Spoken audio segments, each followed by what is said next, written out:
Hey everyone, and welcome back to the seventh episode of Creator Cafe. I'm actually joined by Michael Evans today.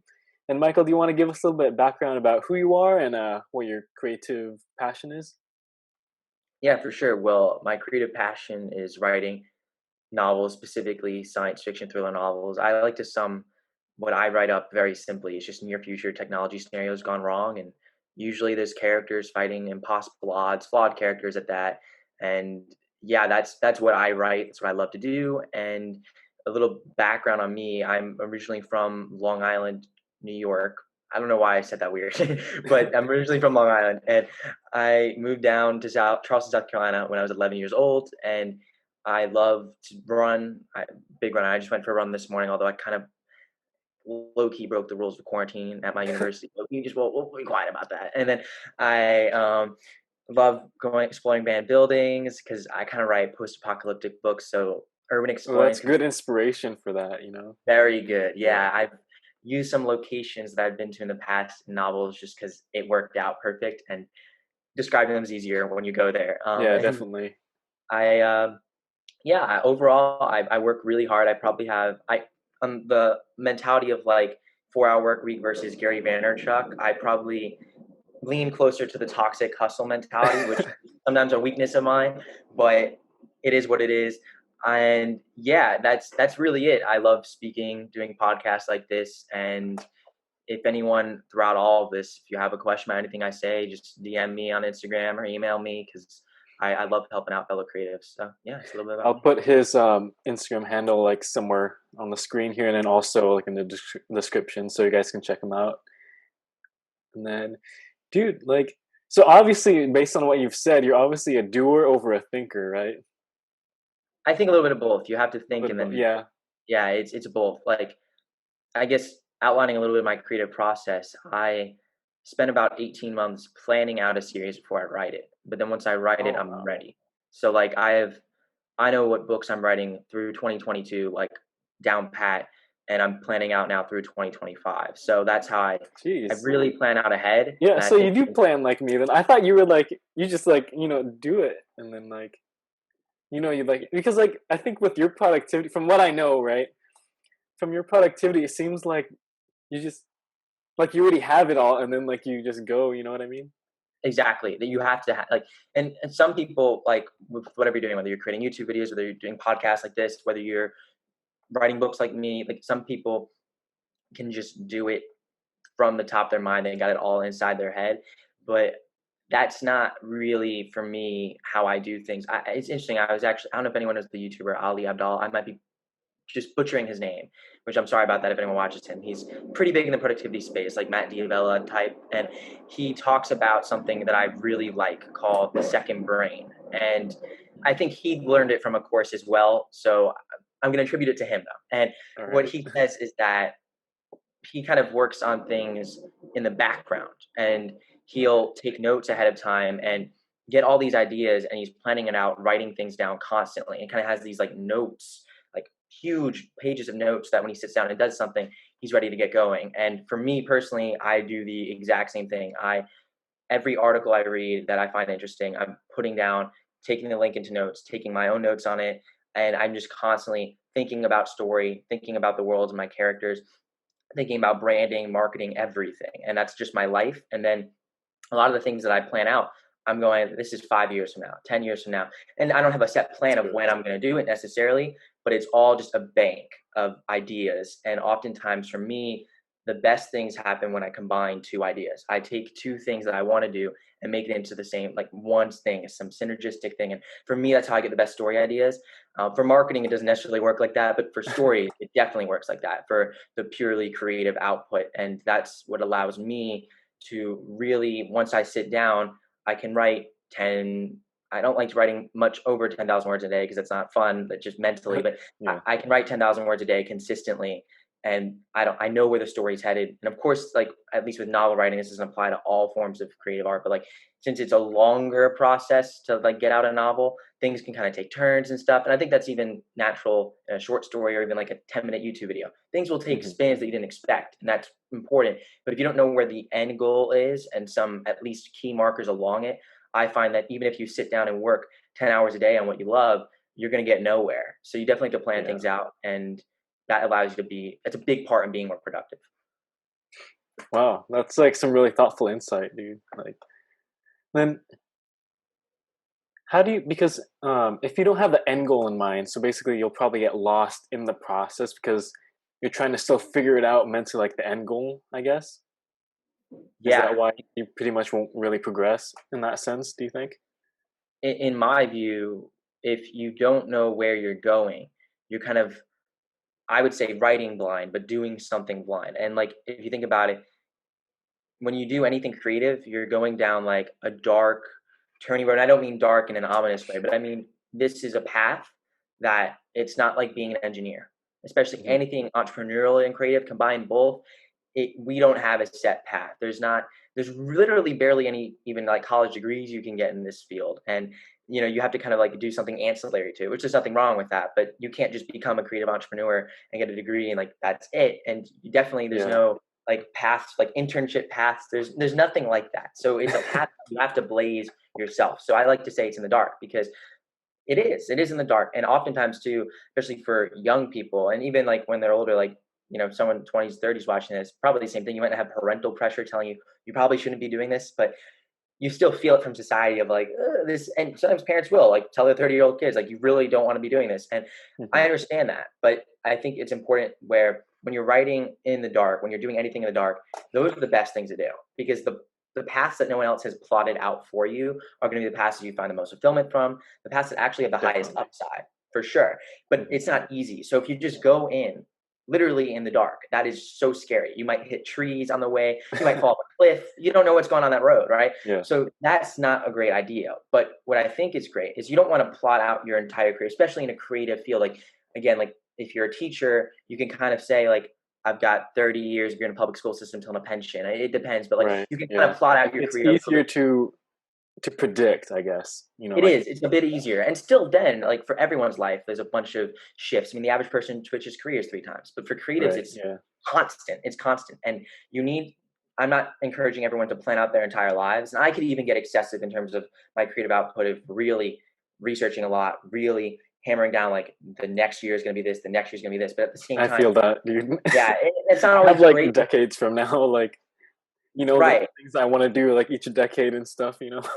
There's nothing wrong with that. I think that's better than the alternative. There's probably a Right. happy medium where like I'm trying to plan out things 2 years ahead pretty definitively. Okay. That's Yeah. probably that's it's getting closer to happy medium, but you definitely don't want to be. And I find most people are the opposite of me and you. They are in the dark. You need to have headlights, and those Yeah. headlights will at least guide you part of the way. And as you keep going and going further through that dark path, you'll you'll literally, those headlights will follow you, and that's important to remember. And I think that'll make things less stressful and ultimately more productive, because let's be real here, if you're literally driving through a car down a dark road, you're going to go at like 5 miles per hour. Even if you're driving, you're trying really hard, you're an idiot if you're going 100 miles per hour down that road. But if you have lights, you can go faster because you have more security, you know what's at Right. least in front of you.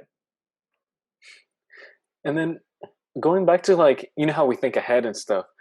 Um, I feel like for me, I think a lot about the past and the future, but not as much like the present. Like what do you, do you have something similar, or because I know you're a futurist as well. Always thinking about like the future and stuff, and like what is next. Um, do you think do you think about the present as well, or like do you think it's a weakness or a strength that like we don't think about the present as much? Like what are your thoughts on that? Yeah, well, yeah, I'll definitely say I'm the futurist with you 100%.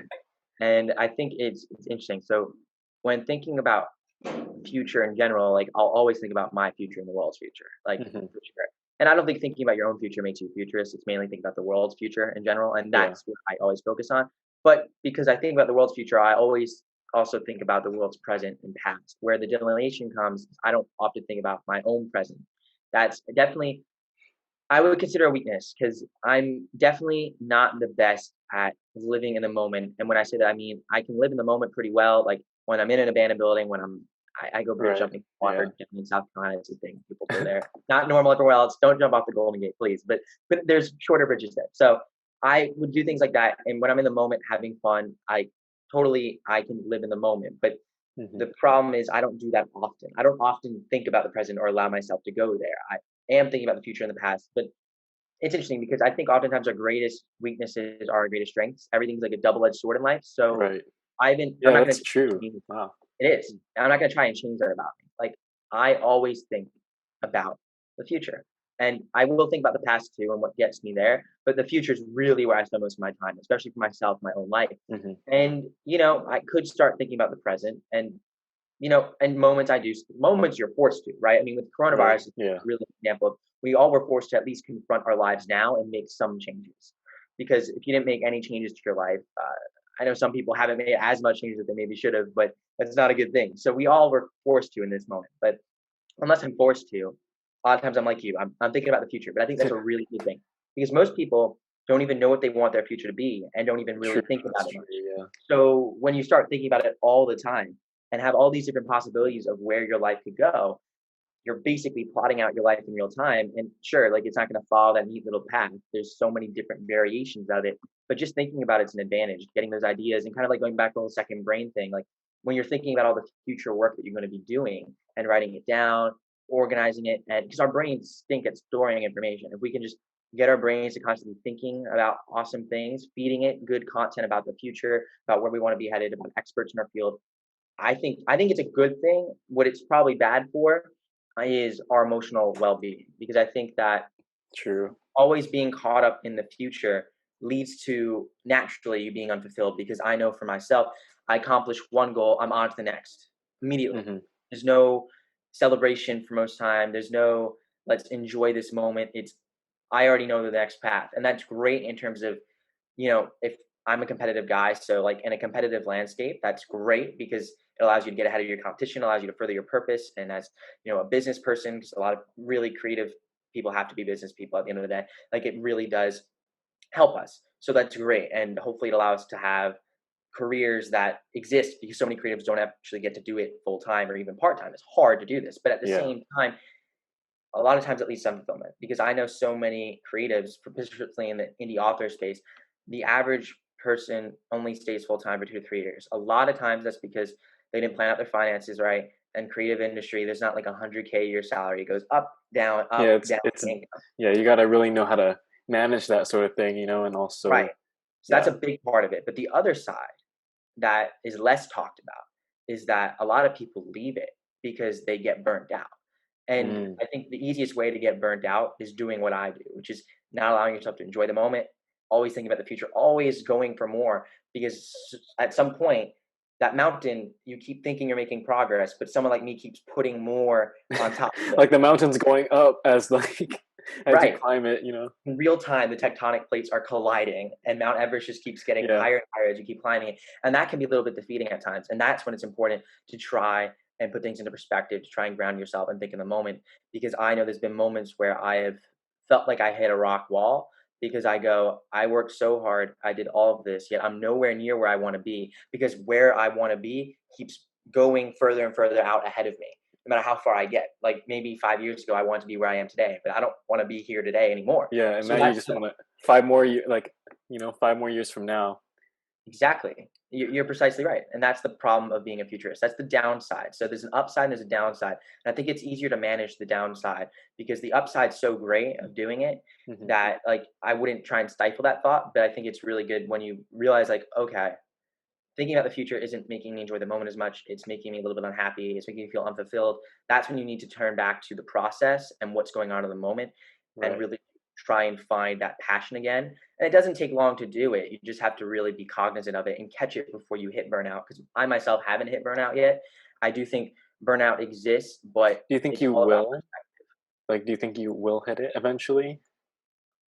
And then it's from that's there, a maybe good question. 2 steps back to take one step back to take 2 steps forward. Maybe when if you do hit that point, or I think for me, the biggest thing that keeps me from feeling burnout, and I, I'm right now, I'm only 18 years old, so like who knows, like yeah. 10 years from now, I might feel burnout, right? Like Oh, true. I, We're still young too, so we're very young, and I yeah. think a big part of that, at least that plays a big role for me, is like between 16 and 25, your testosterone peaks, so you just kind of are at this age just a go-getter naturally, like with whatever you're doing.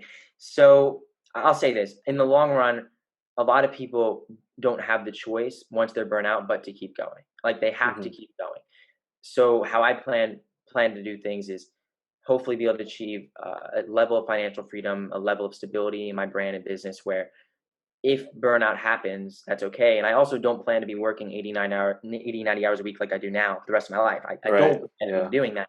I think when I'm 30, I'll want to slow down, whatever that means. And to me, that doesn't necessarily mean having like the traditional nuclear family, but it does mean like maybe I spend more time reading, more time relaxing, more time on a beach somewhere in a tropical island. That's my dream, right? But at the same time, like what really keeps me grounded and really keeps me going is not my goals, in the sense that that certain dollar amount that you might have hung over you, that certain accomplishment, that certain prize, that certain award you might want to win, that might keep you grinding from 12 to 4 a.m. And like, that's nice. That's not going to keep you grinding from 12 to 4 a.m. every night, every day. And I'm not saying to do that every night, every day, get sleep, please. But also at the same time, like at some point you will hit a roadblock when it only becomes about you. Because at the end of the day, like most of us, although we're told like, we need the fancy degree, the fancy car, the fancy house, the fancy this, fancy that. We don't need any of that to be happy. Right. And once you achieve a certain level of like, oh, we kind of made it, and you see this with even like YouTubers are a good example because they're pretty open about burnout, whereas other creatives aren't as open.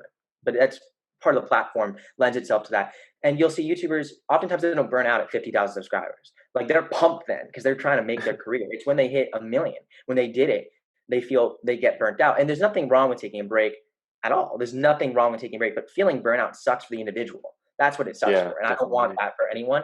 And I think how you prevent that is one, taking breaks before you get there. And I've definitely, although sure, I don't take many days off, rarely, ever. Whenever I know I'm hitting a rock wall, I just go to sleep. I literally sleep. I just sit down, I'll sleep 10 hours and get back the next day. And oftentimes sleep is a really good answer. But the second one is a little bit different. And what keeps me going, and I think gives me a little bit more in my tank, which again, like I'm competitive. So if this is a competitive environment, you want to be able to outlast your opponent longer in terms of preventing burnout. And I think the biggest thing that does it for me is I have a really big mission behind my work that drives everything I do. And when I say everything, I literally mean everything. And Huh. in turn, that helps build my brand because that's my brand. I'm open about what I want to do. So it literally is me. It is my life. And it's about so much more than me. And since it's not about any material thing I want, not even accomplishment, it's just about achieving a goal for humanity. Like for me, What is that's it, by the way? Can I ask? Or yeah. My goal is to use the power of story to propel the world to a better future. And specifically, what that better future is, I'm most worried about how we manage technology. So I'd like to Mhm. spark conversations around technology and hopefully be able to manage and mitigate the negative effects and really make the positive upside of technology great. That's what I do. And it's not like some impossible mission, as you see. Like it's possible, and I'm not going to be able to do that single handedly. No, many people need to participate in this, and in the future I have plans to get more people involved, but for now it's me doing this and it's really empowering, and I love it because I know that, look, at the end of the day people need these conversations, and ultimately for my readers, like if I can give them an introduction to futurism through entertainment and through the highs and lows of a story that gets them just feeling great about the characters, like for me that's super motivating because I literally all if there's anything I could do in the world, it would just be having more people realize the power of their stories and the stories going on in this world and being able to create more empathy, cure this divide in the world, and hopefully be able to come together behind some solutions, or at least agree on the problems, which we don't even agree on the Yeah. problems now, to propel the world to a better future. And I think story's a unique tool designed to do that. And that's why my motto is "Together we are boundless." I think story has the power to bring people together. And like right there, you hear how passionate I am about it. That's why Yeah, I can I from work your hard. energy, dude. I can tell like you're really honed in on it, and passionate about it. Exactly, and that's why I work hard. That's why I do it Hmm. because, like, it's about something bigger than me. It's a true purpose. It's not, and I don't want to say like helping people's bad. Like, it's not bad to want to help people, but the stereotypical. I want to help people, that all these young people, which typically like the people who are really pursuing their creative desires are younger. Like we want to go for it. Yeah. You know that stereotypical. I want to help people. To me, either a most of the time that's just them saying what they think society wants them to say. Because, Mm. frankly, if you say I want to be a doctor to go make a bunch of money, that's not exactly socially acceptable. It's much easier to go, I want to help people. And I'm not saying for a lot of people it is that, but that's not necessarily a purpose, right? We all want to help people. There's not many bad humans. We want to help ourselves and help others. That's kind of like natural. There has to be Right. something much bigger about the specific task and that specific thing that you're doing, Like, grinding how are control. you gonna do it? You know, like, how Exactly. are you gonna help them?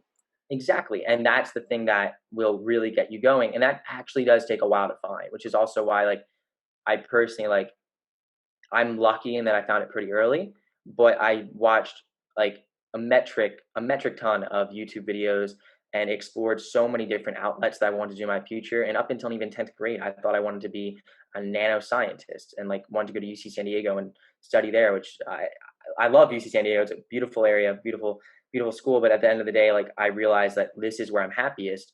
And me hitting that moment took me hitting a rock wall and realizing what I was doing wasn't making me happy Hmm. because I got caught up in this trap that I feel like so many people do, especially a lot of the people watching this podcast are like the brighter minds, the people who really can output value to this society and this economy that is unproportional in a great way, disproportional to just one person. They can really do some awesome things.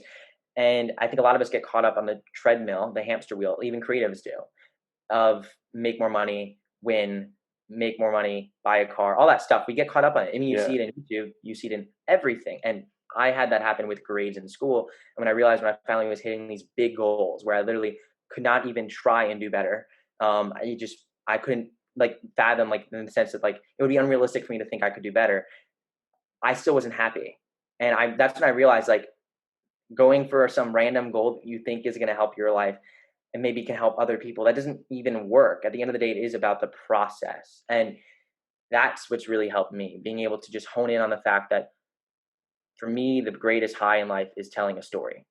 And when that high doesn't feel too good, I return back to the fact that that high will really help further my mission, which like that sounds selfish, but it kind of is. We are selfish in nature. And my mission, like, most of us, our mission isn't to like destroy the world and start a next world war. Like my mission happens to be pretty benevolent and I hope actually can help the world.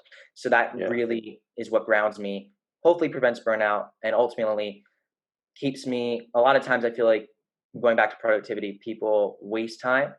It's not that we can talk about a bunch of things to work faster when we're actually working and in deep work, but a lot of people have trouble getting into deep work and actually really sitting down and doing it.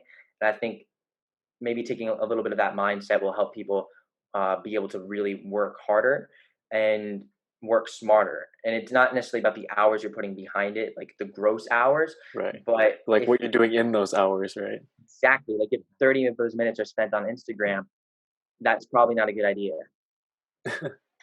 Yeah, because for me, like I'm a victim of, not dedicating as much time as I could, because like I have a lot, like there's a lot of time in a day. I feel like, especially like for me, like I have the time, except, um, I just don't get as much done as I could. You know what I mean? I've had that happen many days. Like, I mean, we're all guilty of it. I think the biggest thing when planning out and plotting out productivity and thinking about it is never to like guilt yourself. Like, if there's a day where you feel like a lazy sack of like poop, like that's all right. Like that's all right. Like that happens. That happens to everyone. And like I've had so many days where I don't get done what I want to get done. That's why I actually plan out my Sunday evenings are the evenings that I like take off, but I never actually take off. It's just about like whatever I didn't get done during the week gets done then. So it takes off the pressure of like we're all gonna have our off days. It's normal and like don't get on yourself about it. But also like your off day can't be every day, which like Yeah, that happens for a true. lot of people. Because then And it's kind of like, are you actually gonna, do put in the work and stuff? exactly, yeah. It's like if you can't just say like, "Oh yeah, I'm taking off tomorrow, the next day, the next day, next day." It's almost like the person who like says, and like nothing wrong with like going to the gym and starting a new exercise routine, but it's the person who starts acting like they've been working out for years when they just started going to the gym last week. It's like you can't really this is a long term game, and we can have off days, and we should have off days, and it's also up to all of us to figure out like what that is. Like for me personally, I don't necessarily need an off day in a week, which is why again I plan out afternoon where like there's some I'll call it buffer time. I think everyone should have buffer time in their schedule in their week, but at the same time, like my buffer time like is on Sunday evenings because I wouldn't relax that normally anyways. But for others, like if you need 2 days off on a weekend, like there's Right. no shame in that. Like the toxic hustle culture, like I can fall for it, but it's not something I actively promote. Like I think that at the end of the day, mental health is number one, and physical health too. Like seriously, and if you can manage both of those, you'll be a better artist, a better creative, a better entrepreneur, a better everything, and you'll be happier while doing it. So that's the most important thing. And we have plenty of time today. Like people would be shocked. The average 40-hour work week is nothing, like nothing, and especially like How much is in, that a day? it's 8 hours, 5 days a week. And if you think Right. about it, like it sounds like a lot. And like if you're doing a job you absolutely hate, it's a lot. But for us creatives, like if we're again like put this pen in the beginning, almost none of us have 40 hours to devote to this thing. Like you know what I mean? Like because we all have other things going on in our lives. But if you can devote 2 hours a week, unless you work 80 hours a week in a hospital and you're trying to write on the side, that's really hard. But like most people who are working 40, 60 hours a week, that's not that much time in a day. Because let's even say you have 14-hour days between commute, going to work or school, and coming home. That's long, but you still have 10 hours left in that day. You need at least 7 hours of sleep. So knock that out. 3 hours now. You got 3 hours. You need 1 hour for exercise. 2 hours you work. 2 hours of good work each day on something creative. Oh my God, 5 days a week, you're in really good shape, and you could take off on the weekends. And never mind if you actually want to put on some work on a Saturday, Sunday morning. That's why I say almost everyone has the time, for the exception Yeah. of if you're an investment banker listening to this. No, you don't have any time. You wake up at 3:30 a.m. and go to New York City and work. But like those are the kinds of people who like might want to think about making an entire life change before they dive into their creative career and before Hmm. they think about being more productive, which is I kind of had a similar situation and I made a huge shift in my life. But yeah, if you're an investment banker, I sympathize with that, although I've never done investment banking. Because what was I gonna say? Oh, for me, like I have a lot of projects. Like that just like they're all like different too, like unrelated and stuff. So what I found is like I make smaller progress on like all of them instead of like honing in on one and making like one large like progression on one project. Like I Yeah, guess I don't think, what I wanted to bring up was like I guess people just need to know like what works for them, because for me like I need to do like different things, instead of just one thing all the time.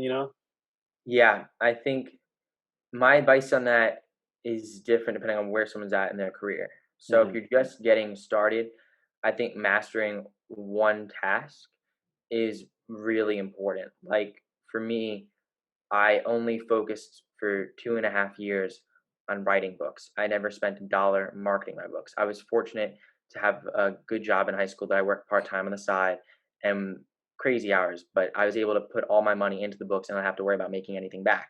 I had a very long term vision. And after 2.5 years of like learning, like, okay, now I'll I just can move write this so I can look at pretty, it.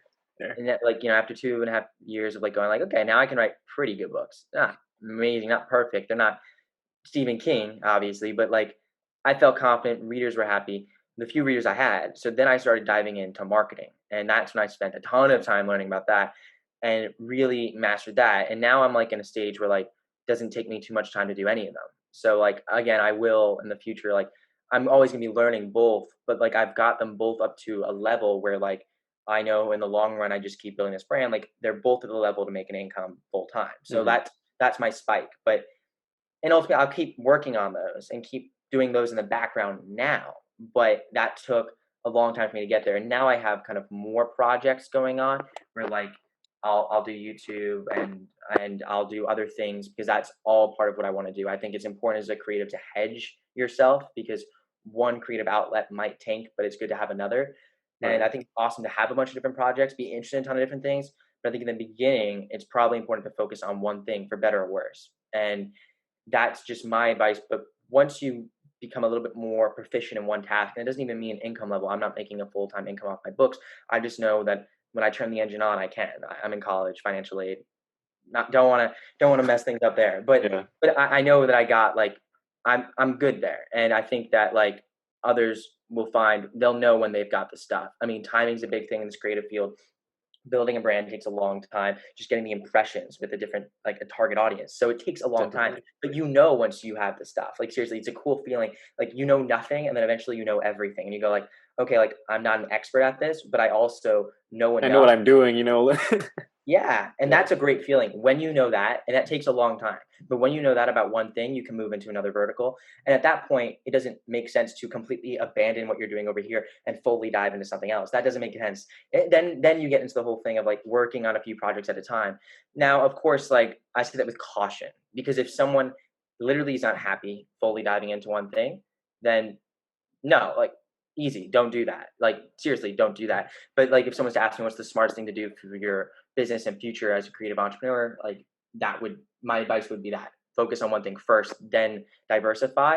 And I think that's true for any business. I mean, Amazon focused on books and just selling books Yeah, first, that's true. then they diversified into other products. And now you see they're buying basically a new business every week. But that took them years to get there. So I think when I study businesses, I try and figure out like how can I apply the models of a multi-billion, even $100 trillion business now to what I'm doing. And oftentimes they focus on one thing. Like Microsoft was just like their initial Windows. Now they do a lot more. And it's just true about almost every company. Google search engine. Now they do a lot more. So Right. I think for creative, it's true. Like I think a lot of social media stars are just the best examples of they start off on one platform and then they diversify. And that's like I think the best way to do it. And you don't, if you're happy doing one thing too, like don't feel like you have to diversify.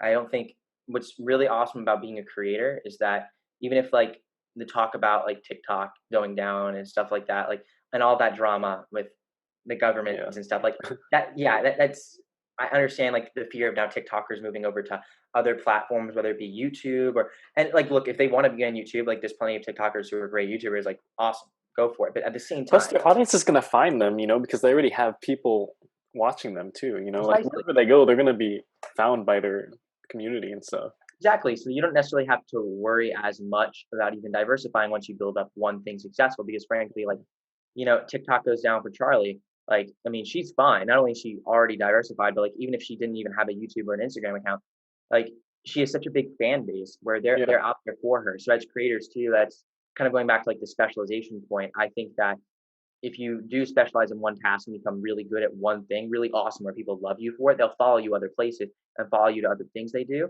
If you just are mediocre at a bunch of things, then that becomes it's a little bit tougher. Now, I said the caution because you can become great at a lot of things. It just takes more time. It's Hmm. easier to become great at one thing than great at a lot of things. It's possible to do both, but if I know for creative entrepreneurs, especially, like our biggest bottleneck is time and money. So the faster we can get our hands on more time and money, the faster our career can progress. And I believe the True. fastest way to do that is to focus on one thing. Yeah. Okay. I'm gonna I'm gonna have to like figure out, like later I'm gonna be thinking and planning again, like how I'm gonna, go about it. And Yeah, then well, I yeah, think, I mean, for you, like if this podcast is like the thing that you want to do, like for at least for a little while, like this is great. You've got a great format. You could maybe make this like really big. Like, you know what I mean? Like hmm nothing's stopping you. But diving full in on one thing definitely helps. And even I have apprehensions now about even spending more time learning other things. Like I have apprehension about it. I don't think I'm even necessarily at the level yet. And I've been doing this nonstop straight for 3 years. But that's not long in the realm of things. I recognize that. So I really think like taking a very long-term view, like Back to the Futurist thing, like I take a crazy long-term view on what I do yeah. is probably helpful. And I think when you take that crazy long-term view, it just makes sense to build a brand in one vertical first. But that's just my 2 cents. And another thing, like the futurist thing, like I had a plan for like a tech thing, like 2 to 3 decades from now, right? And then recently I just thought of another project. I'm like, oh, I could just put that under the tech thing that I was gonna do like decades from now. So like now I'm gonna be doing that. Like There's another. nothing wrong to have big ideas like that. Like I have a ton of ideas that I want to do in the future.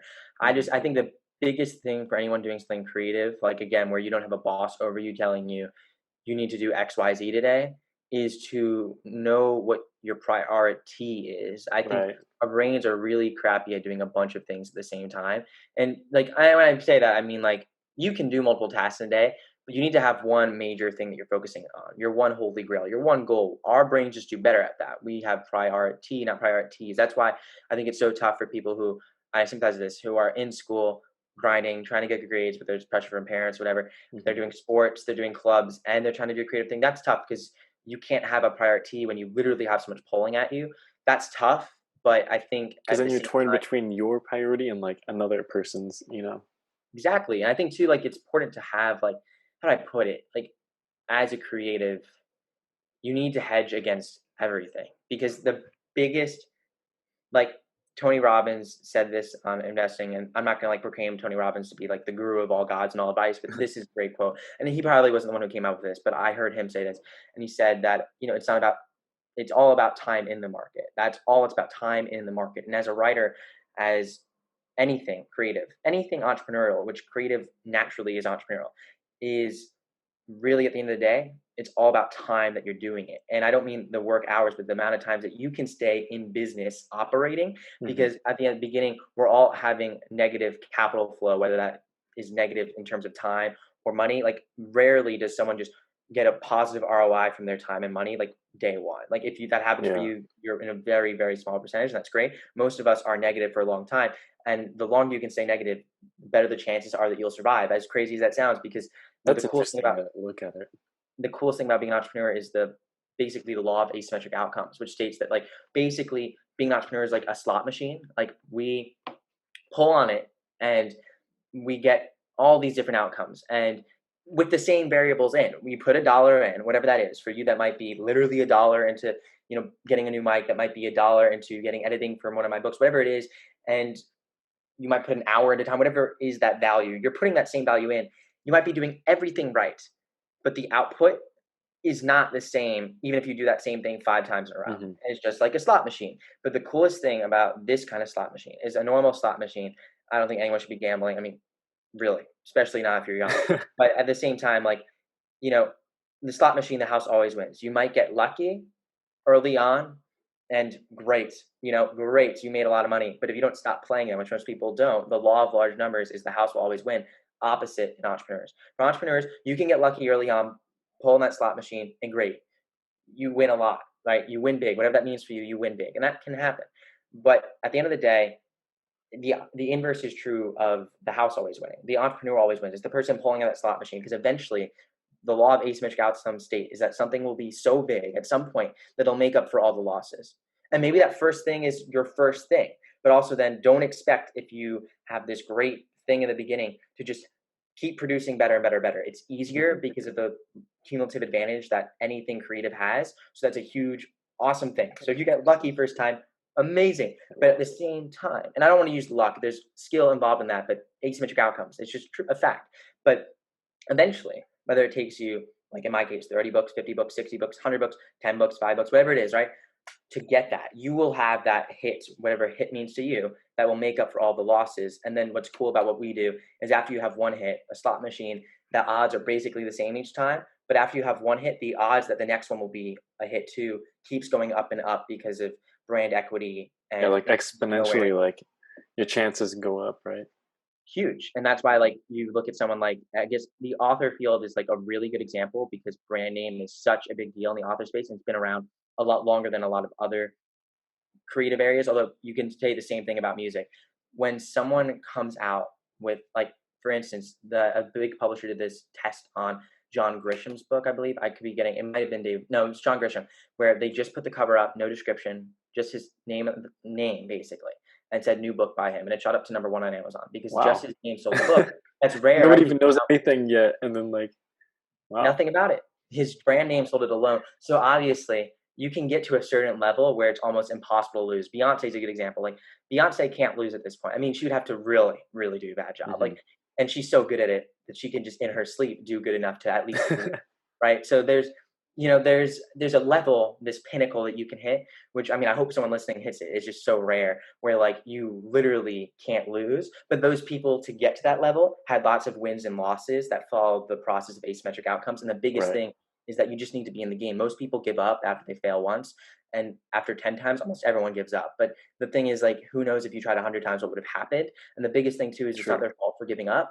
If you're someone who, if you're worrying about your next meal, but also trying to write the next great New York Times bestseller, that those needs don't align.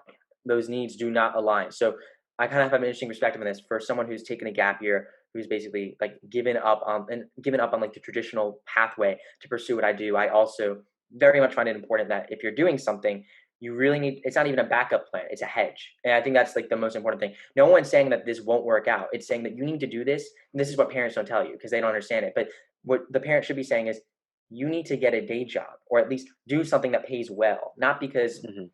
Not because I don't want you to pursue this, but because You need this to will live enable you too, to you pursue know. it. Like Yeah, put food exactly. on the It'll table. enable you to pursue it. You put food on the table, you make enough money that hopefully you can have experiences that influence yourself in arts because it might not happen right away. And if it does happen right away, Hmm. great. But why risk your entire creative future, your entire passion on that not happening? Because when you now have to go and work a job that you really don't like, and you Right. have to then make less money at that job than you could have if you followed things that your parents are saying, right? Again, like you have to explore within these careers what makes the most sense. For me, I'm going into business because business really makes sense as a Yeah, I creative was gonna entrepreneur. ask what are you studying at I'm Harvard? going to be studying business, and I'll probably be doing a specialized concentration because there's only 50 like degree pathways at Harvard. So I'll probably be Okay. doing something like something in that realm of Hmm. they have economics, but I want to get a specialized concentration to study business and screenwriting. But we'll see. But either way, I'm going into the business space, and that's like I'll be playing the internship game that everyone else is. It's a grind. It really is a Yeah. grind. Like anyone thinks like you can do it easy and just go, oh, I'm gonna pursue this creative path, so I don't have to do this.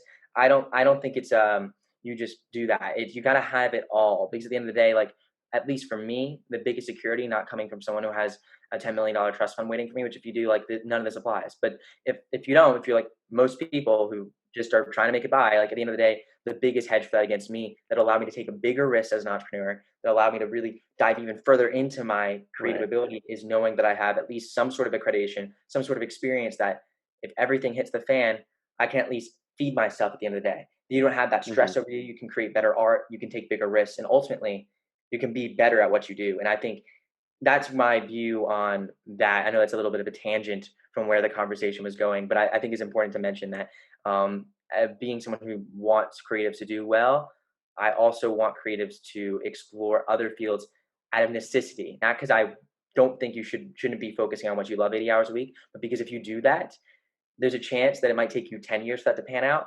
But your body needs food every week, so Yeah. there's a dissonance there that doesn't align. And then yeah, I kind of relate to that because my plan right now, I'm working towards like a public health degree now. And then, and then once I get like a job from that, then that can fuel like my lifestyle first of all, to get food on the table like you were saying. Yeah. And then also I can funnel that income into like all my other projects, investing and stuff like that.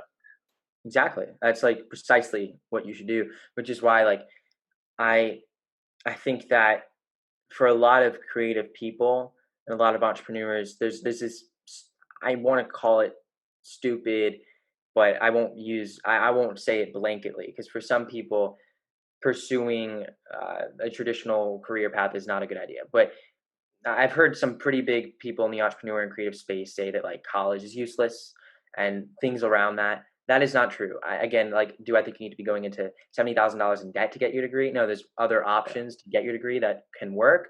And there's also you don't need a degree. But at the end of the day, like if you're not pursuing something that's a little bit more concrete, this dark road might be 5,000 miles long. You have no idea, and your gas may run out 10 times along the way, and there's no gas stations nearby if you're all alone. But of Yeah. course if you have some sort of hedge against that, maybe you have 500 gallons of gas in the back of your car, and that's what it provides you. So for me, like that's what a degree is providing me. And trust me, I've thought about not going to college for. I've thought about all the things I know a lot of creatives think about, and a lot of people, if Yeah, you're I've older thought listening about to this it. and you're creative who does have a college degree, right? Like seriously, at that point, like you already have an advantage. And that's something to realize. Like if you're feeling bogged down by the debt and the $200 a month, that's even low. If you're paying like $500 a month in student loans, people pay crazy amounts because we get ripped off by the Hmm. college cartel. But at the end of the day, like if if you're feeling like that's weighing you down, like I understand that, and like that stinks. But to put that into perspective, because frankly, as everyone knows, you can't get rid of student loans. I think at the end of the day, if you think about that money as your almost insurance policy of like my rock bottom can't be that low because that's the one Right. thing that Because it does. it'll go as low as like your degree, right? Right. And the degree, although it's not the end all be all, although it's not like the answer, the golden ticket that it was for generations past, it does make that sure that rock bottom It's is still not high. It's a little bit higher than like everyone else that wouldn't have had it. exactly, and that's important because going back to the other point, like you need to be full to produce good art. You really do. Like the illusion of a starving artist is, I think, dangerous, and Hmm. I wouldn't promote that for anyone.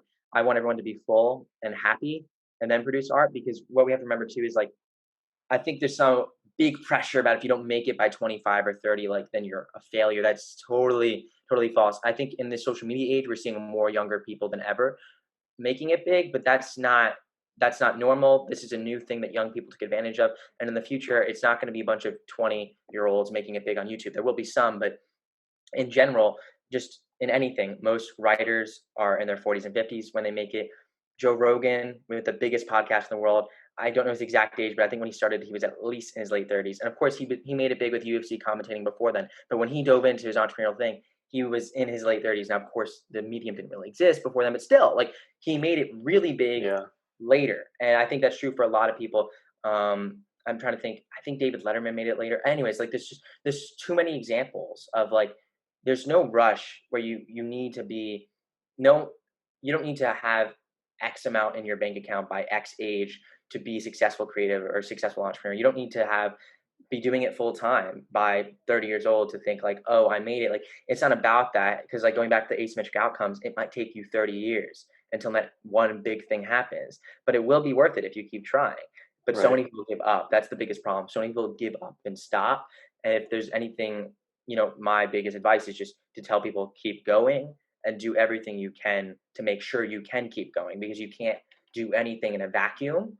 And all those things outside of that creative process that you need humming in the machine of your life to keep you going, it's important to keep it as a well-oiled machine because like I said, like you you need to keep going, and like that should be the biggest motivation, like that at the end of the day.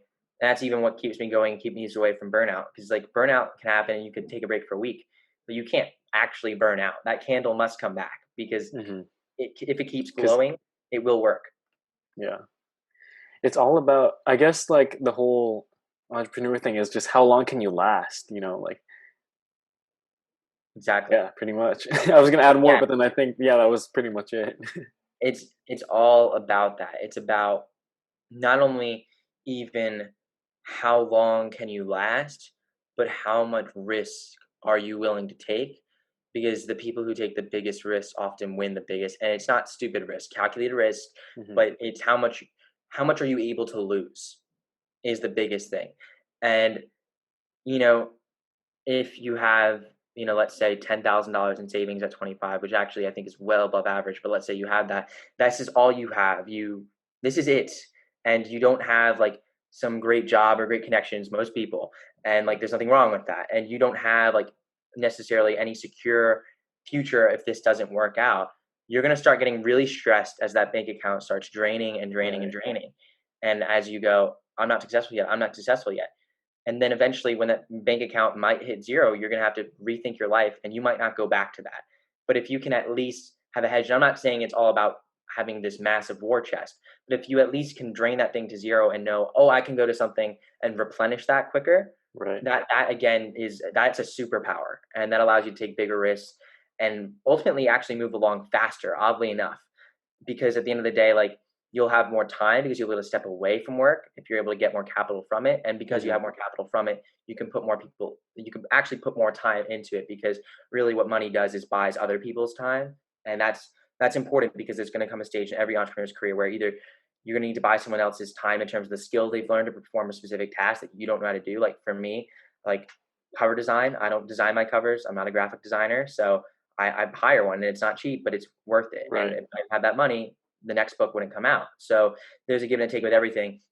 And for a lot of people, they'll get to the point where they have to hire at least some sort of contractor. And there's nothing wrong with that. That's actually a great thing to do. I encourage people to do it, but you have to have some sort of capital to be able to do that. Yeah, you So need to be able to, and not like at the sacrifice of like your life, or, like your living. exactly. Because the biggest thing I see with entrepreneurs too is people do like I hate to like say full send and like yeah, but like at the same time, like they'll do It's like your life savings all in one thing, and then the full sending actually I would actually promote, like in the sense that like people half send it. I see so many people who come out with below average content who have Like, and it's something about like you don't need the fanciest equipment in the world. That's not about Right. that. But they're doing it halfway. And like whether you missed out and you didn't get like the right course, the right whatever you didn't do, because we can all be honest with ourselves, we could have done more. You could have full sended, right? I think it's worth doing that, and it doesn't take $1 million to do it. It's like that's stupid. But if you just focus on producing the best content possible, because Mhm. frankly, like creators are content creators, like that's what we all do. Okay, so you're more saying like full send on like the effort portion then. Effort, but also capital too, because Right. I know so many people, at least in like the book industry, they don't Mm. pay for editing. They don't pay for covers. And unless you're a talented graphic designer, you can't edit your own book. So people who do that are just not smart. But ultimately, that's what most people do. So it's like you can't just put a below average product out there and expect to do anything good for you, whether that's a YouTube video, a podcast, a song, a book, you name it. It has to be very good. And I Mhm. think most people, it's different with books. Certainly, I don't know anyone who produces an amazing book in the dark all by themselves. You have to at least involve some people in it. Different industries, different mediums are different. YouTube, you can do largely by yourself, but then again, you need equipment.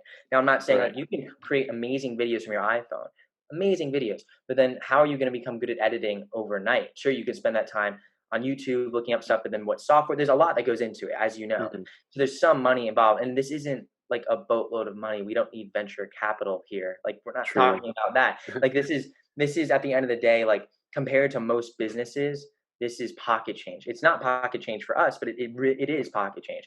Now, what the coolest part about our business is because you're never going to get an investor into any of this, and I wouldn't think anyone would even want one. Is that you get full control over it at the end of the day, which makes when the asymmetric outcome happens, Jeff Bezos wins big. He has to give basically he owns 11% of Amazon, so 89% of it goes to other people, whereas you Right. get 100% of it and 100% of control over the future of it. So it's so much better, but that makes it a little bit harder in the beginning. And when you're bootstrapping something, as most of us, if not all of us, are going to do in the beginning, you do have to be smart about it. And also, like again, like you don't need the $1,000 cover designer from the get go. That's dumb too. You just need something that's viable for the market. Market viability is biggest. You don't need to be the best out there with the flashiest camera from the beginning. That's dumb. But you need something that at least people will watch and go, "This is great." And their storytelling ability, because storytelling is pretty much the one universal thing among all creators, that everything else is good enough so that your storytelling ability can carry the rest. Because even a Right. $2,000 camera, when you're a crappy storyteller, won't do anything for you. But a $20 camera could be hurting you. So there's a happy medium that we all need to be able to have the capital to be able to go along that path. And like what you said about, the storytelling thing. I remember I saw this animation on YouTube. Like the animation itself like wasn't as great, but then the story behind it was like really good. And I feel like and it was a really successful thing too. And like you were saying, I think that really pushed it. Oh yeah, that's also the storytelling thing is why I think going back to concentrating on one thing, I think that what's super interesting about this is when you're starting out with one medium, there's a lot of technical stuff to learn in the beginning that can Mhm. bog you down. Like publishing on Amazon, for instance, like between all the keywords, all this stuff, like there's so many different things that go into it that at the end of the day, there's not like a long-term skill that you're building. Like it's good stuff to learn, but like it helps out building that one product line, but it won't help you do anything else besides that specific task. Of course, that stuff's important, but when you go into and doing a bunch of different things at a time, a lot of your time will be spent doing the I'll call it back end stuff, but the front end ultimately is the most important. And if you can master storytelling in one medium, those principles apply to all mediums for the most part. Mhm. I mean, short form content on TikTok is different from long form content on YouTube, vastly different. But at the end of the day, storytelling, the principles, the psychological triggers that you're hitting people, those are the Right. same. You know how to hit it in one medium. It's not going to be a cakewalk to hit it in another medium, but it'll be easier. And then it becomes even easier to diversify and hedge because it's not like, oh, you learn how to write a book and then you don't know how to do anything else in life. Like, no, no, no. Those skills can be used to do other things, and those things happen to usually be creative and probably other things that all of us enjoy, because rarely do I meet a creative who only wants to do one thing and is set on Mhm. that. Like usually we want to go into different things eventually, but it always takes to just being able to you have to be the market viability thing. You have to be really good at it, and to be really good at a lot of things from the get-go, it takes time. So it just hammering home that point. It's interesting though because there's no right answer. So I'm really just sharing what's worked for me.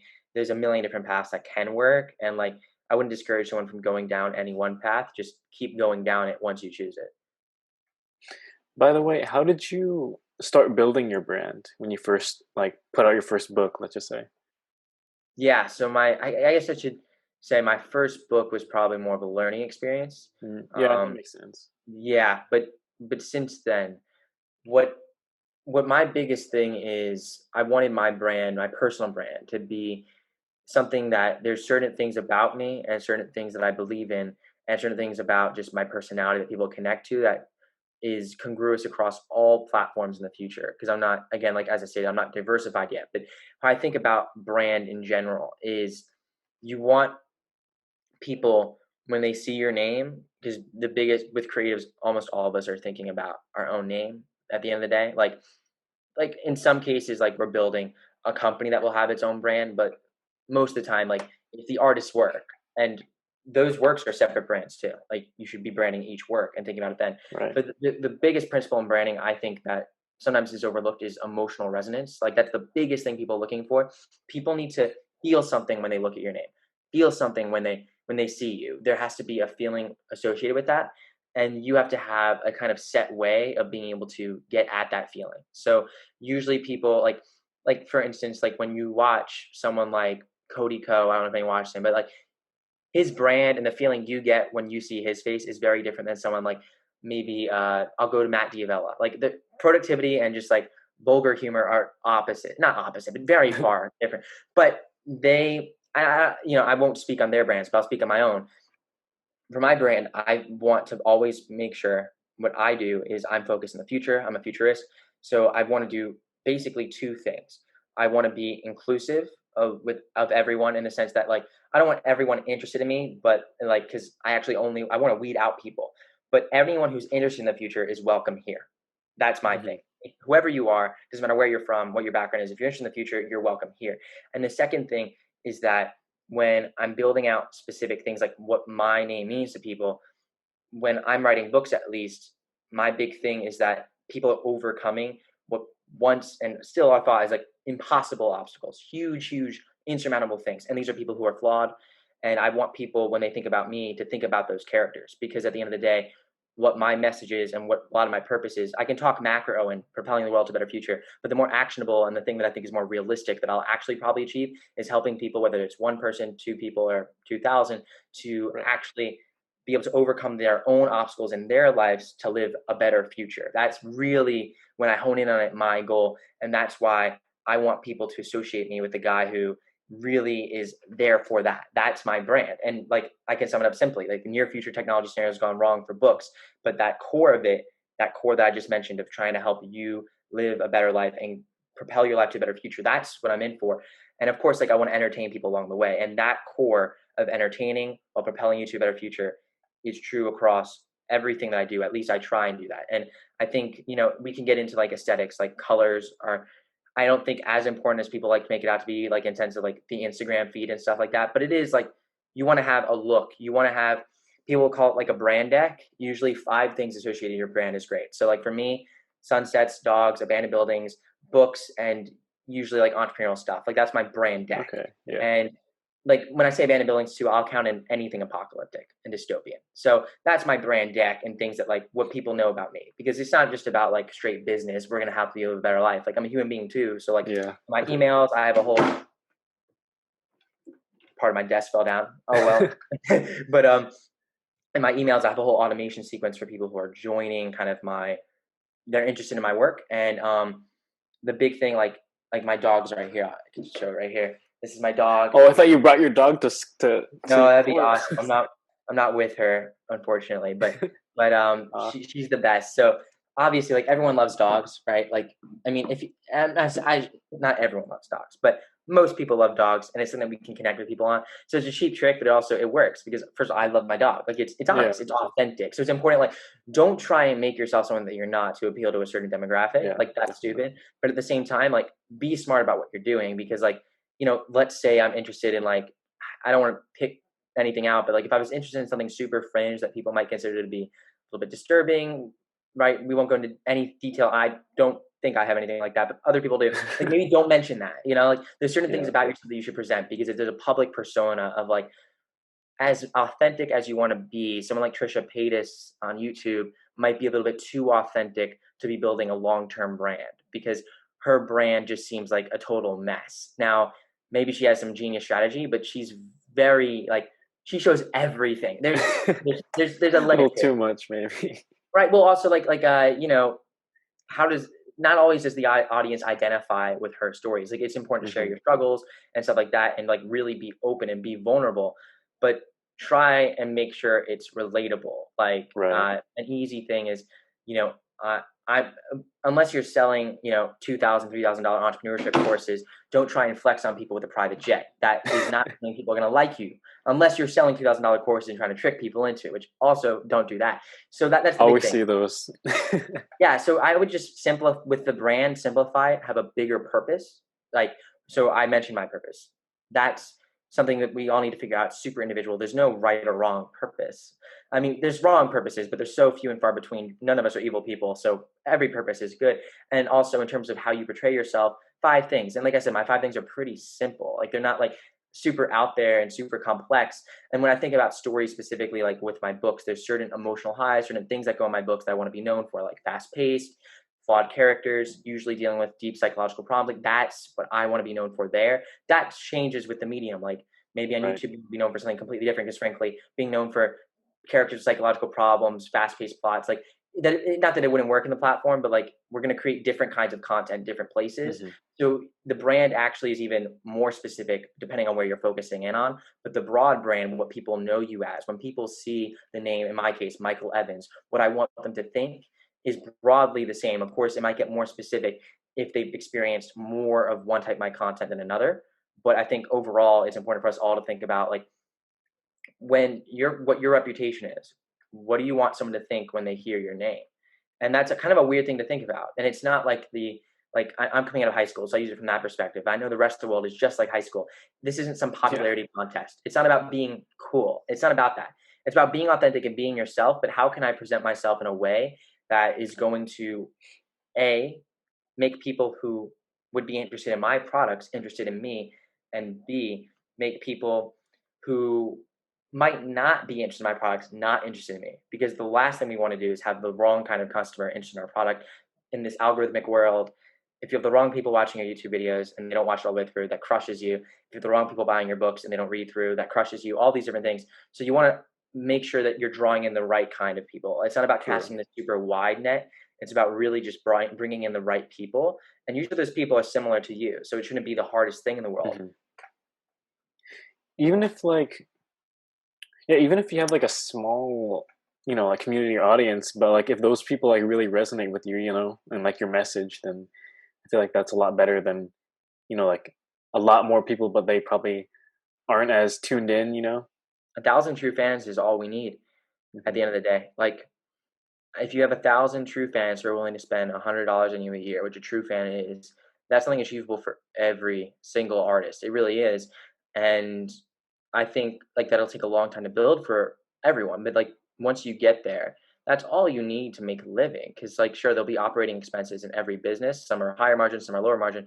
But if you're doing an even 6 figures a year, you could probably pull out 60K from it, which is what I think and what a lot of other psychologists think is what you need to at least live a happy life in most of this country. If you're living, in New York City or in San Francisco, like downtown, that number probably is higher because it's more Yeah. expensive. But as also an entrepreneur and a creative entrepreneur, you have freedom to move other places too. So that would be like again, not to go back to money, but also to hone in on that point because not a lot of people talk about it. I think enough. Like that probably is like a solid number to shoot for if anyone had a goal. And I think that you can do that with 1,000 people. Like I don't even think that. In some businesses you could do it with less. Some businesses you need more. For authors, it would be pretty tough to get someone to spend $100 on my books a year. Like that, just in terms of like to come out with that amount of output would be pretty hard to do on a year by year basis. So I kind of view it for myself more like 10,000 fans at 2 books a year with that would be perfect for me.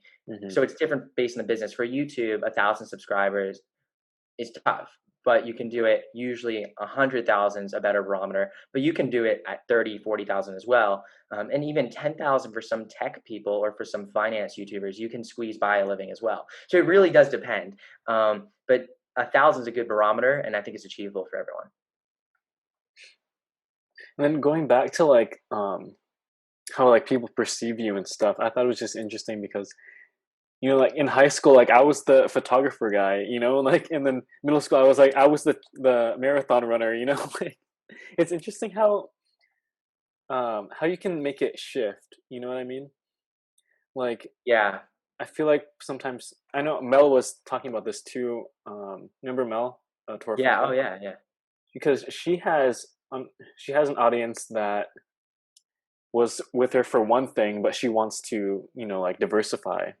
And then I feel like a lot of people want to do that too. You know, like they want to change their audience, I guess. You know what I mean? Yeah. Like what? How? Like what's the? How do you think the best way to approach that is? I think that Especially like mine too. Mine just has like random people following me on Instagram, but like there are creators too on there, but there's also like a bunch of random people. Like how do I? I know they probably aren't there for me to do like you know all these creative things that I'm doing. You know what I mean? I think that I'll use a real life example from someone that I really respect because they're further along than me. Although I could use examples from my own life, but this is really concrete. So Ryan Trahan's a YouTuber that I think a good amount of people know. He's like 2.5 million subscribers, something like that. So he's basically done really well in a lot of different niches on YouTube. He at first was doing like marathon running, almost like college vlogs, but like it was more like a running YouTuber. Hmm. And then he shifted into commentary, which is obviously grossly different. And then he shifted from commentary into kind of like viral Mr. Beast type of videos. And then he shifted into vlogs. And he came out with a recent video where he's now thinking about shifting again. Huh.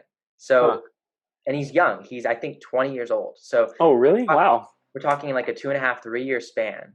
He shifted multiple times, yet each time he keeps growing bigger and bigger and bigger. And this is That's the key. interesting. He's a vlogger, obviously, or not. I shouldn't say a vlog because he's on other things on YouTube, but he's a YouTube creator. So part of his content is personality based. So the strength in personality based content, which frankly, like on social media too, like everything's personality based social media. So all of us, our personalities injected into what we do in some way or another. Right.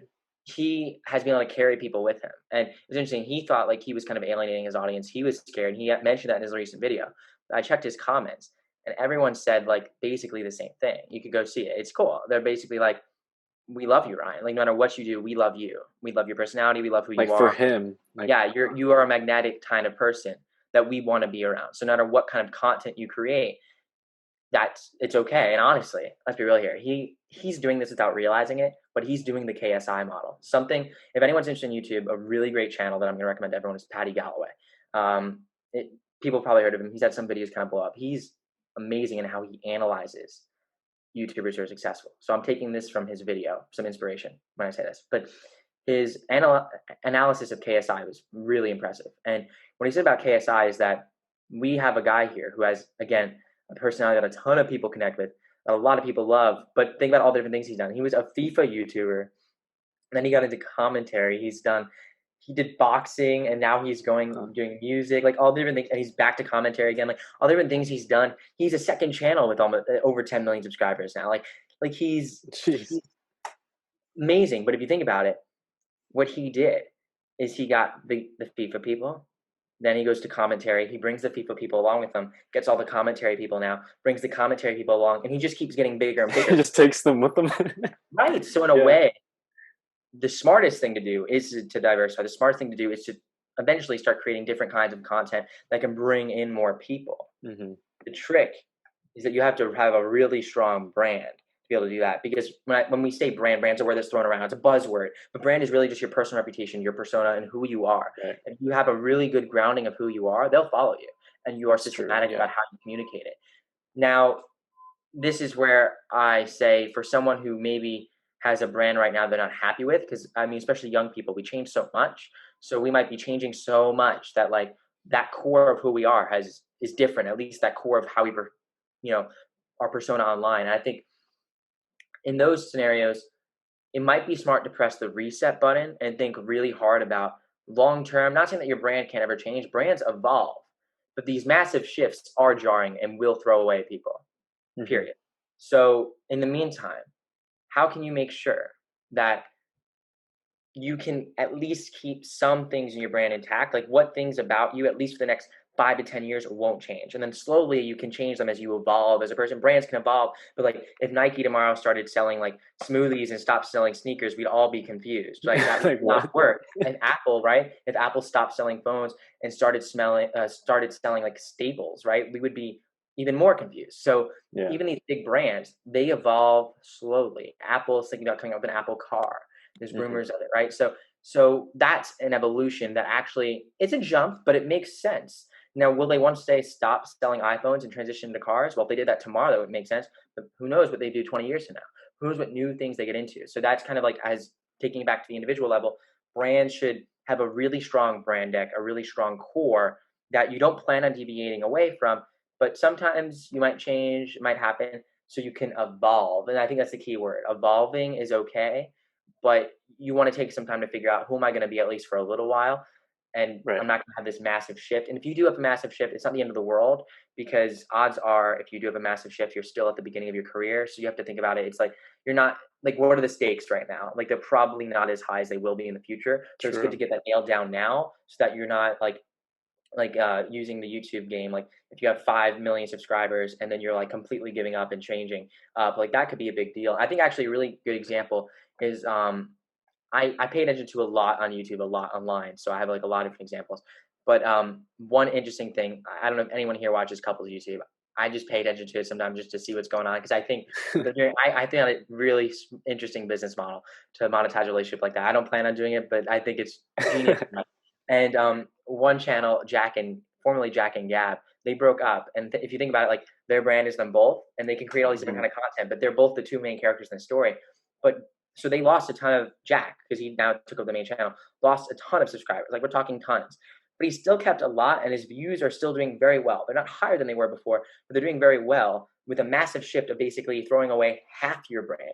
But because he's still there, he's there. He could bring in a literal new girl, like literally, and still do just fine because he's still there. And so you can even have pretty big shifts, is my point. Pretty big shifts, as long as Yeah. you keep part of your core. But if it's a 180 overnight, I don't. I would expect it to be a longer transition period, but that's okay in the beginning. In the long run, I don't think anyone. I wouldn't want anyone to have to go through that because that would be tough, as you know, mentally and just as a business. That's not an easy thing to go through. Hmm. How long? Wow. I think we've been here for about an hour and 20 minutes, I think. Yeah, See what I mean? Like it just flies. yeah, it does. Do you This want has been to fun. offer any like last points, like the ones that you really want to hone in on, you know? Yeah, yeah. I know what my last point will be. Okay. Okay, Go ahead. so I think I'll share a little bit of my story, and in tandem with that, I will share my big takeaway from it, Okay. and hopefully that helps some people. So my abbreviated story in life, and I used to have problems sharing this, but I'll share it with anyone now because I think it's important to share. Hmm. Is I used to live in Long Island, New York, moved down to Charleston, South Carolina, and in the meantime, why we had to make that move is because our house went in foreclosure because my dad was a sports gambler and he lost his licenses on Wall Street and all this stuff. Basically, our whole lives blew up. And I watched that happen, but didn't know what was going on until later. I didn't find out the truth until I was like 13 or 14. Hmm. So I had this pain, not trauma. I'm fine. I'm a very happy kid. But like at the same time, like I had this thing happen in my life, this Right. roadblock, this struggle that I could have done two things with. I could have used it as an excuse, or I could have used it as a tool. I chose the latter. And I've used that literally. My first book was written about at the time. I didn't know that I was writing about someone with bipolar disorder. It's why I got some critiques of, I thought I was writing about anxiety and depression and with the main character. And that's what I thought it was. But then I realized like, no, I'm writing about bipolar disorder. People in my family were misdiagnosed. So like that was Mm. one thing that was interesting. But I basically turned that aspect of what I experienced and turn it into the inspiration for a series, at least for the characters, because that's the strongest thing in anything we do. And then likewise, my latest series, the main character literally is a sports gambler who works for DARPA. I've gotten some flack that it's not realistic, but I needed it to be the story. And he ends up selling the world's most powerful technology to a terrorist group to try I and read save the his. summary for that one. I was Yeah, like, and that's literally taken. It's in the author's note. I explain it. Like it's literally taken that inspiration. Obviously, that didn't happen in my life, like that specific scenario, but also like it did kind of happen in my life. So the point is this: I've tried to take everything that one would consider bad in my life, make it my biggest strength. My biggest weaknesses, I've tried to turn into my biggest strength. So I know this about artists. I work with an organization, Young Your Writers. I work with a lot of younger people, older people even too, who are interested in getting into writing specifically. That's what I specialize in. But I know a lot of artists gravitate towards creative fields because they've been through some heavy, dark stuff. I just know that. And my pain, like, I don't want to compare my pain to other people's. My pain is probably a lot less than what other people have been through. So like, take what I say from that perspective. Like, I haven't been through like actual hell, whereas a lot of people really have been, and like that's so sad. And like, dealing with that and like true mental trauma is a totally different subject and requires a lot different, because I'm fortunate to not have been through anything traumatic. Fortunate in that, but at the same time, you can still take those pain and really use it to fuel what you're creating. And so many Mhm. people will connect to that pain. And at the end of the day, it's easy to come up with a bunch of excuses to stop and not to do this, to give up, to not even start. But at the same time, every one of those excuses is probably your greatest strength. But those excuses are things in your past holding you back. As I debunk that with me, it's really helped me go forward, and I think it can help other people. But even in my life, like, time was a huge suck for me. Like, I didn't have enough time, and I figured, how do I do this, right? How do I actually figure it out? So I decided to take a bunch of classes online one summer, graduate high school a year early, and took a gap year where I literally just worked full time on these books. Full time. I worked 80, 90 hours a week, and I would work a job to like fund it all. And I saved a bunch of money from that. That's what I did. And like, it was a huge sacrifice. I sacrificed my social life completely. I basically sacrificed my entire childhood. Who am I kidding? I sacrificed sleep. I sacrificed a ton. But it's gotten to me where I am today. And I'm not saying that as like someone who's rolling in cash and a New York Times bestselling author, but it's gotten me to a place where I'm really happy, and a place where I know I have a lot of opportunity in my future. And that's, to me, really cool. So literally every single weakness in your life can be a strength if you take the time to turn it into it. There's no excuses at all. The only excuse really is just what you're telling yourself. So Right. change the narrative, change the story you tell yourself. Be realistic. Like, you're not like, you're not going to fly to the moon tomorrow. Like, but at the same time, like, you can do a lot. You're awesome.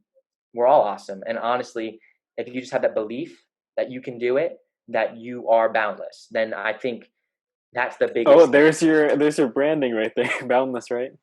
That's I the caught it. boundless mindset. That's what I have. So, anyways, that would be my big takeaway for everyone. Just I like that. try and realize that at the end of the day, there's nothing holding you back in this democratized world of digital content creation, where even if you're creating in-person products, which a lot of people listening might be, you can utilize online tools to do it.